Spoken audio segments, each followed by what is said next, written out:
that eats over 2,000 cows a day during their Holy Ghost Congress cannot have a ranch. The people that eat meat the most, I've said it anywhere in the world, are Yoruba people. Yoruba have a name for every part of cow, nose, nyash, everything. But they don't have ranches in Yoruba land. Kwanskwasor has been in every government since 1999.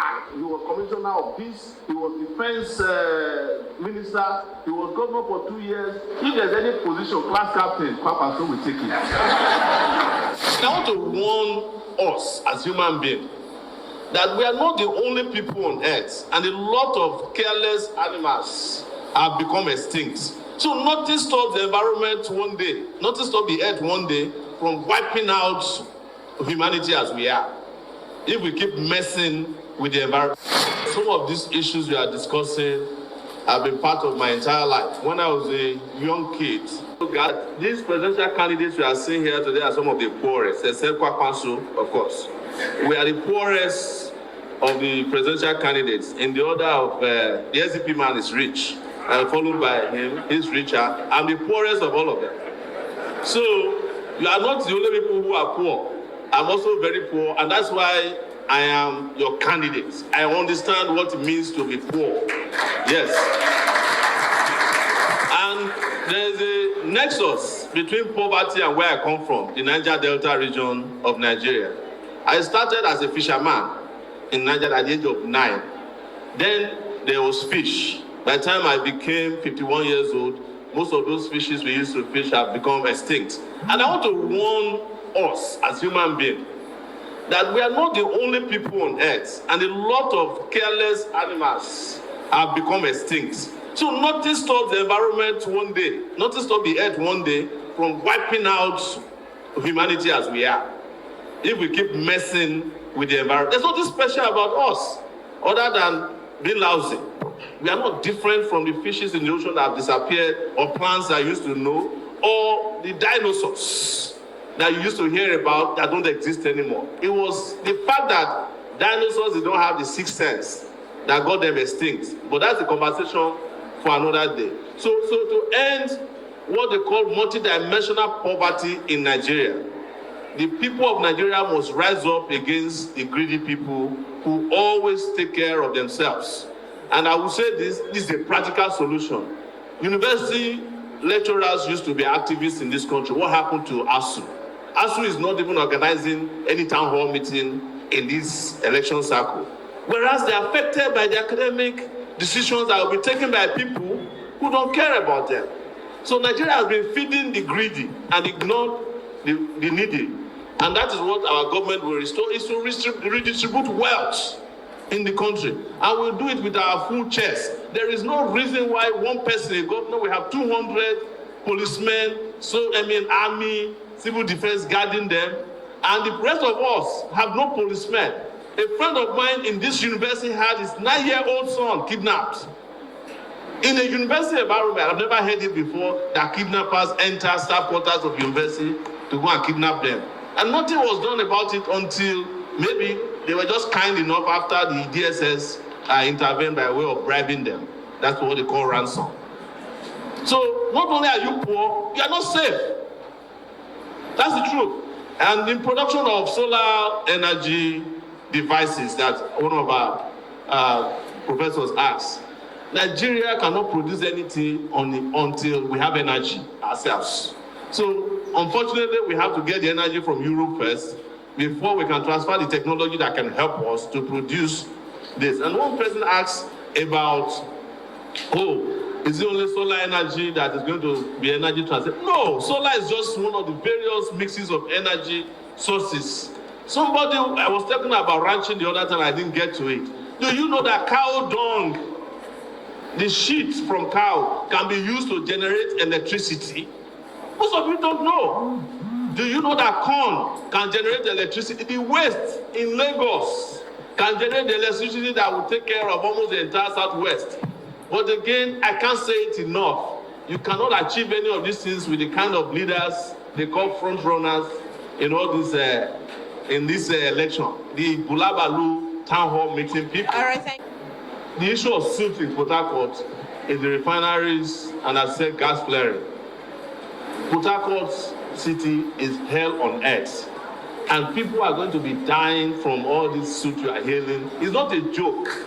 I was leaving Port Harcourt this last, I think it was 2 months ago. It was 7 a.m. There's one gas flare very close to the airport. They said it has been there since the beginning of time. Why can't they put it up? And the question I'm asking myself, the refineries are not working. Where are you getting soot from? Is it possible that the Nigerian government is refining soot and pumping it into Port Harcourt? Because you can't doubt these government officials in Nigeria. Maybe they want to eliminate the Niger Delta people. Because where is the soot coming from when refineries are not working? I don't get that part of it, and I want somebody to educate me. Party representative, please. Somebody was asking about it, but I want to answer that. We are going to form a government that is going to work for you, that there is no permanent party person in Nigeria. Nigeria is the only country where you can go to bed as SDP and wake up as APC. So, if the people that are going to be elected want to work for the Nigerian people, we will be one political party that is working in the interest of the people. There is no permanent party member in Nigeria. There should be one interest, and everybody who is elected into office to be in our National Assembly should work in the interest of the Nigerian people, not work in the interest of their political party. And most of these parties anyway don't have any ideology. We are the only ones who have it. Let them join us. One of the biggest problems Nigeria faces is that each time we have a major problem, we set up a commission to tackle it. And then the commission becomes a problem itself. I am not going to be a president that sets up commission to discuss why the Chad Basin lost 90% of its water volume. It was a climate crisis that we didn't respond to. We are talking about flooding of Nigeria today from, Lado Dam in Cameroon.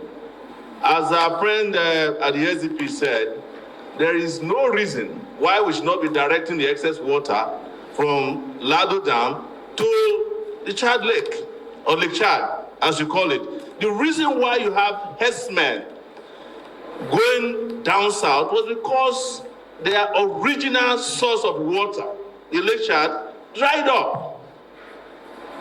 The Lake Chad is not supporting Nigeria alone, it's supporting about 4 countries. And when these people lost their means of livelihood, they had to find water somewhere. What I would do as president of Nigeria is to establish ranches. What my friend said here is what I said 2018, but I'm not establishing political ranches. They call Ruga. Everybody in Nigeria will have a right to set up a shop called a ranch. You can go there as a herdsman. It's going to be hydroponic. It has grass, either haze or green grass. And you can feed your cow after paying a certain amount of money. The people that eat meat the most, I've said it anywhere in the world, are Yoruba people. They eat every part of meat. Yoruba have a name for every part of cow. Nose, nyash, everything. But they don't have ranches in Yoruba land. There is no reason why the Redeemed Church that eats over 2,000 cows a day during their Holy Ghost Congress cannot have a ranch. There's no reason why we cannot reopen the Obudu Ranch. Obudu Ranch used to be a ranch for cows, it's not a hotel. Because our leaders, maybe when they started, we had sensible leaders. They weren't creating conditions, they were solving problems. Our professor here, Akali, was talking about kwanskwasor. Kwanskwasor has been in every government since 1999. He was commissioner of peace, he was defense minister, he was governor for 2 years. If there's any position, class captain, kwanskwasor will take it. But it is that same ambition that led to some of the highest number of out-of-school children in Kano. If you vote for kwanskwasor to come and become president of Nigeria, you want to extend the number of out-of-school children? That is why I always tell them it's time for them to retire. Let young digital people run this country. And I promise them I will take care of them because there will be a social security sector for elders in the country. So that the Obasanjos of this world, the Abdulsalamis of this world, will stop running around trying to create peace commission because they are the ones who brought trouble in the first place. But let's go back to the environment, which is very, very important to me. I was saying here that I studied geography. Part of the problem of our leaders is that they don't understand that the equator passes around Nigeria. Nigeria is half of the world divided into two. You can only know that if you are a geography student. And while if you are sitting in Lagos, the climate is different. If you drive to Lokoja, the climate and vegetation is different. If you go to Benue, your climate and vegetation and soil is different. If you are in Borno, the climate, soil, and weather is different. People don't understand that even in this country, in flying, there are places that are more turbulent than the others. It's climatic. Some of it is climate issue. But we keep just repeating the same thing. Our problem is not fertilizer. All right, thank you. Fertilizer is a business of destroying soil. Why is it that there were healthier foods during our parents' time, organic food without fertilizer, and it is now that fertilizer came that we live